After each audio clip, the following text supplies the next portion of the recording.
এই ভাই দাঁড়াও, তুমি আমাকে দেখে দৌড়ে পালাচ্ছ কেন? তখন বললো এখন আর টাইম নাই, আমাকে ভূতে ধরলো। আমি বললাম কিসের ভূত?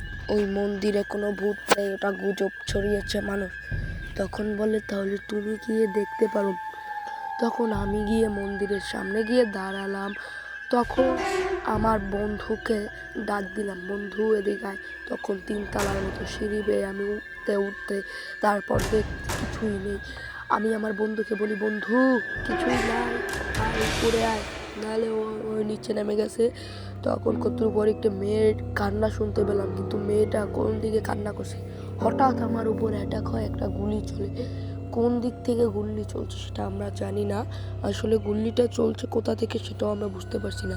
তখন গুল্লির দেখা দেখে তারপর আমি বাড়ি যাই। তখন বাড়ি গিয়ে আসি, তখন ওই মন্দিরের একটি ভূতের সাথে আমার দেখা হয়। বললাম তোমার রহস্যটা বলো তো। তখন ভূত বলল আমার রহস্য জানতে হলে আরো 300 বছর পার হতে হবে, তুই আমার রহস্য জানতে পারবি না।